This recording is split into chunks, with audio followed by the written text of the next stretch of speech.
자, 반갑습니다. 배동찬 교수의 맛있는 도움 이야기 배동찬입니다. 자, 여러분 반갑습니다. 주식이 폭삭 좀 가라앉았죠? 그래요. 주식이 폭삭 가라앉았고, 부동산 또한 현재로서는 올 스톱된 분위기인데요. 이제 그 남은 대책은 또 뭐가 있을까요? 먼저 코스피 주가 그래프인데요. 어제 49.64포인트가 떨어져서 종가가 3019를 기록하였죠. 겨우 3000선을 지지했다라고 볼 수 있을 것 같은데요. 다시 코스피 지수 주봉을 한번 살펴보죠. 작년 3월달 참 저점이었죠. 지금 생각하면 진짜 저점이었고요.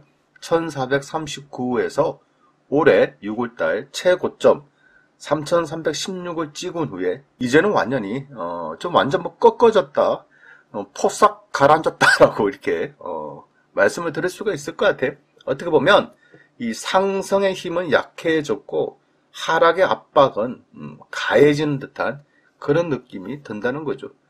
또 그렇지 않습니까? 뭐 지나치게 올랐으니까 어느 정도 오른 만큼의 하락 또한 뭐 예상할 수도 있을 것 같고요. 미국의 긴축 재정이나 금리 인상 영향 또한 서서히 앞으로 나타날 것 같다는 거죠. 뭐 지금 이 정도는 뭐 하락하고 있는데 앞으로 실제적으로 테이퍼링을 한다든가 금리 인상이 이루어진다면 주식시장은 크게 출력일 가능성이 많다라는 거죠. 어떻게 보면 크게 출력일 가능성이 많으니까 정리하는 사람은 서서히 정리하고 있다라고 봐야 되지 않을까요? 부동산 시장도 한번 살펴볼까요? 한국부동산원의 전국주택가격 동향조사 9월 넷째 주 주간 아파트 가격 동향조사에 의하면 매매 가격지수 변동률인데요. 어때요? 뭐 지난주에 비해서 이처럼 전국적으로 하락세로 전환되었다라고 말씀드릴 수 있을 것 같고요. 전세 가격지수 변동률 또한 전반적인 약세로 전환되고 있음을 우리는 알 수가 있다는 겁니다. 이처럼 전반적인 하락하게 된 원인, 그러한 이유야 첫 번째로 본다면 많이 오른 거부감, 뭐 많이 올랐다는 뭐 피로감이라는 표현이 있는데요. 피로감보다는 어떻게 보면 거부감이지 않겠습니까? 뭐 5억짜리가 10억 됐는데 이게 12억 되려고 하니까 야, 지금 사도 될까라는 이런 두려움, 그렇죠? 두려움이 있다는 거예요. 피로감? 아니 뭐 많이 올랐는데 무슨 피로감이야. 지나치게 상승에 대한 이제 거부감이 좀 있을 것 같고요. 두 번째로 본다면 뭐 1차 금리 인상 했지 않습니까? 또한 11월 달에 2차 금리 인상, 내년 상반기에도 뭐 3차 금리 인상이 예정되어 있지 않습니까? 그러다 보니까 금리 인상에 대한 두려움이 있다는 거죠. 세 번째로 본다면 전방위 대출 규제인데요.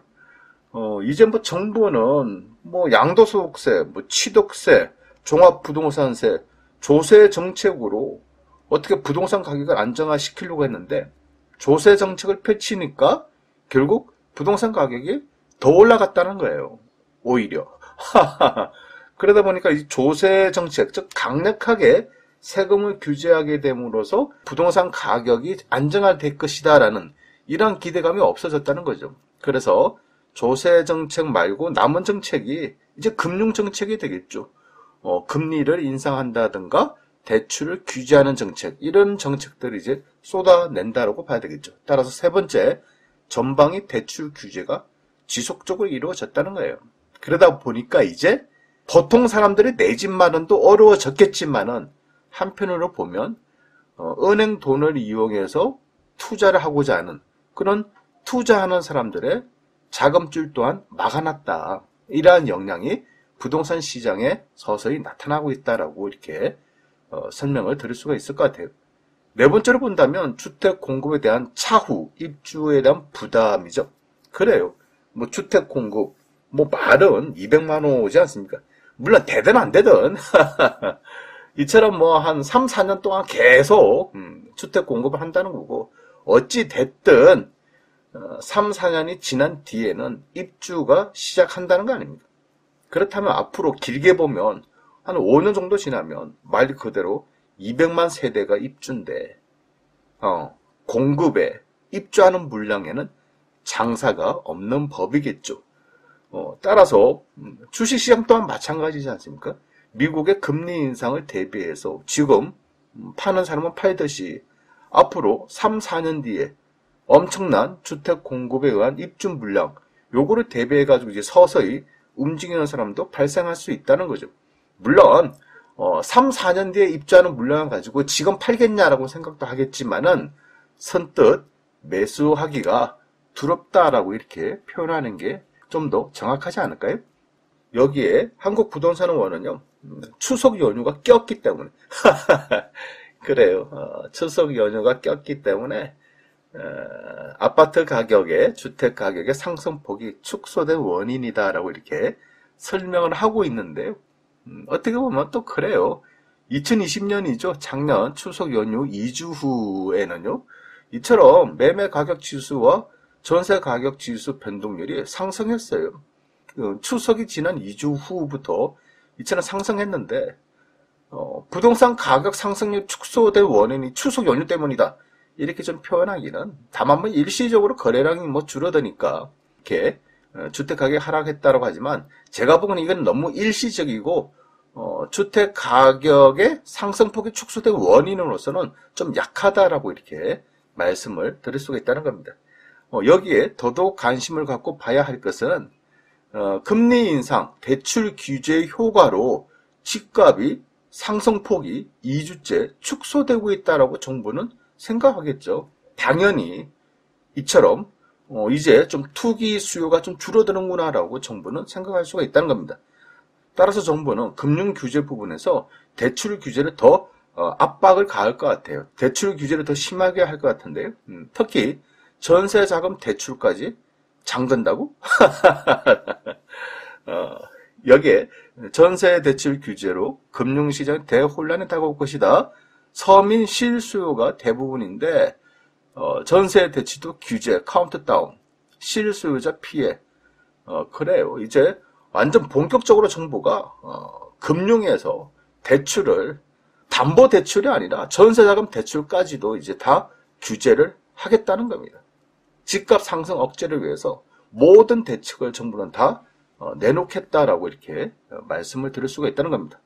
따라서 앞으로 11월 달 추가 금리 인상이 있고 전방위 대출 규제가 이루어지고 미국의 금융시장 변동성, 요즘 미국 금융시장 변동성이 좀 크지 않습니까? 환율은 급등을 하고 미국의 금융시장 변동성도 너무 커지고 있다는 거예요. 또 미국 시장 또한 상승에 대한 기대감보다는 하락에 대한 두려움이 더 앞선다라고 이렇게 말씀드릴 수 있을 것 같은데요. 따라서 이러한 영향들이 부동산 시장에도 미칠 수 있다는 겁니다. 주식 시장처럼요. 상승 에너지는 좀 둔화되는 것 같고 하락에 대한 압박감을 많이 받을 것으로 보인다는 얘기죠. 여기에 집값을 잡기 위한 하나의 대책이 더 남았지 않습니까? 그 대책은 바로 공시가격 1억 원 미만 주택도 다주택 규제, 지금은 면제를 주고 이렇게 어떻게 혜택을 주고 있지 않습니까? 이처럼 공시가격 1억 미만 주택도 이런 혜택 주는 걸 다 축소를 하고 다 배제를 시키면 아마도 주택 시장에 큰 난리가 날 것 같아요. 공시가격 1억 미만, 이것도 똑같이 양도소득세 중과세 한다라고 한다면 매물 쏟아질 거예요. 따라서 정부는 이러한 정책을 참고해 주시기를 바란다는 거죠. 이상까지 배종찬 교수의 맛있는 도움 이야기였습니다. 감사합니다.